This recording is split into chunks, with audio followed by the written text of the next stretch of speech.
So someone had recently told me to go ahead and play the Division 1 again and do a series on the game. And when they actually mentioned that, I thought to myself, I wonder what this series is going to entail. But the person who made that comment on this channel said, you could do whatever you want. You could talk about the missions, you could talk about the nostalgia and all that comes with it. So just recently, I went ahead and downloaded the Division 1 again. And to my surprise, on PC, I still had one extra character slot. I thought I had four characters all maxed out to level 30 World Tier 5, but that was not the case. In fact, I had one extra character spot, so I went ahead and created a new character because that process of making your way from Brooklyn to Manhattan is most likely your first impression of the game. So for those of you who have not played the Division 1, because I know that there are a significant number of people who played the Division 2 or who are currently still playing the Division 2 who have never touched Division 1. What I'm trying to do with this whole series is I'm trying to take you through the Division 1 in kind of a step-by-step mannerism. It's not like I'm trying to do a tutorial or trying to teach you anything new. If you already played the Division 2, the Division 1 will be slightly easier to figure out. But I wanted to just first, speak about the open world in terms of your impression. Because the first thing that you notice when you enter this game or when you first arrive is you get this little tutorial and then you create your character in a very natural way. Your agent shuts the door and uses the window from the car to use as a reflection for you to create the character. So it's a very natural progression. And even though the character creation mechanism in the Division 1 was not necessarily the best, it only had very few options, it was still a very concrete experience. Like, you didn't know what you were expecting. You were in the middle of New York that looked like New York in a video game. And then you find yourself where there's a little computer that's giving you all these instructions, telling you to recalibrate or, fire this object, fire that object. And then you make your way into a mission where you're trying to figure out the world. But one thing has to strike you. That snow on the ground and that environment is so immersive. You cannot take away that experience from anybody who played the Division 1 for the first time. They cannot complain about how the world was. Everybody will tell you, man, that open world was something of a wonderful design or wonderful presentation. And in the past, a lot of games had been done in New York, Spider-Man games, Batman games, but nothing comes close to the way Ubisoft and Massive put this New York representation in a video game. It is literally so close. People who live in New York usually say how exact some of the structures and some of the transitions and the skyline, the city skyline is when they're playing the game. And this is what a lot of people really enjoyed about it. And so in my opinion, this map is in my opinion one of Ubisoft's most immersive maps in their entire library. I say entire library because I want somebody to argue with me in the comment section so that we can hook them up with a copy of the Division 1 and they can walk around Manhattan and then come back and tell us if that world was not immersive. And what even makes this even better, this is not a clean representation of New York like you see in like maybe Spider-Man or in some other games. This is a broken post-apocalyptic New York. So you see trash, you see death, and you see all kinds of things everywhere that is representative of this scenario that you're in. In fact, to the point that a lot of people were asking for zombies. Like it was that immersive. People were saying, are they going to put zombies in this game? But the developers did not want to go that direction. They wanted to create an RPG looter shooter that was set in a post-apocalyptic sci-fi world. And I think they did the job concretely. I think they did a wonderful job. So you make your way through these different places, different landmarks. There are cars everywhere. It just tells you that this place has been through a lot. This so-called green poison, the virus that has caused mass extinction of people that live in New York City, has then allowed for crime to creep in, allowed for chaos to creep in, and the law enforcement there is actually having a hard time.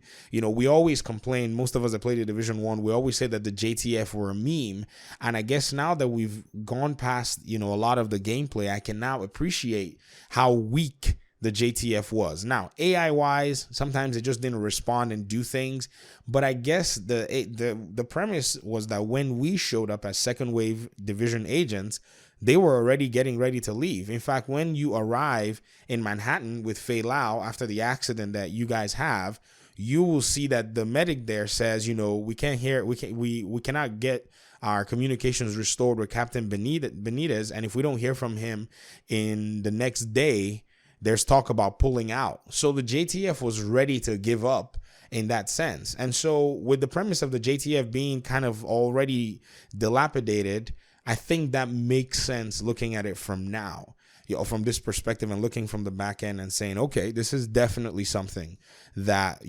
makes sense in terms of the story. And, I made a video say, I don't know if I said it in a video, if somebody said it in some other video, we always make all these opinion pieces where, we talked about, how the AI, the enemy, the friendly AI will be very helpful in the Division 2. And they actually are. When you're doing a control point, they'll come res you and all that stuff. So there have been improvements there. I have to be very, frank about how they've improved the AI in that case. And then, you make your way into this story. You get to the base of operations, and you find out that your base of operations is in shambles.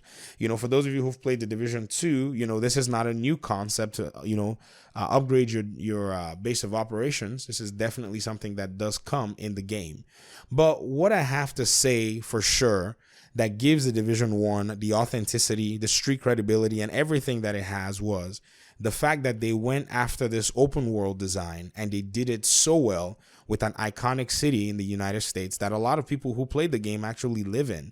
And a lot of people who actually, have visited New York City could tell you that these landmarks and the way they use these landmarks were so intelligent, and then just the fact that you walk into this chaotic situation, there's no room to rest. They move you from side mission to main mission.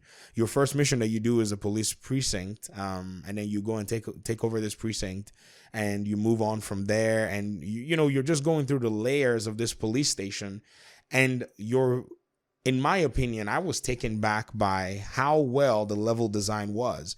See, this is something that I know we always look past, after we've grinded hundreds or thousands of hours in these games. But I have to say that the Division 1 had some missions that had some of the better level designs that I had seen in, any kind of RPG shooter. Now, I haven't played too many. I've played Destiny. Destiny is very open world, very free to roam in a sense.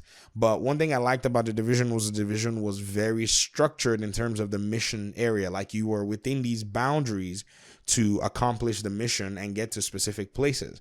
So it got to a point where you kind of, inadvertently, which I think it happens in other games. I'm not saying it's exclusive to the Division, but inadvertently you started to learn where things were. You started to just, your mind could just coast through a whole mission because your goal was to just get the best possible gear. So that level design was very, very critical, and it was just well done. Now, to contrast this with DC, a lot of comments that I've seen have been to the effect of people saying, well, it doesn't feel like DC is as immersive in terms of its own mission structure.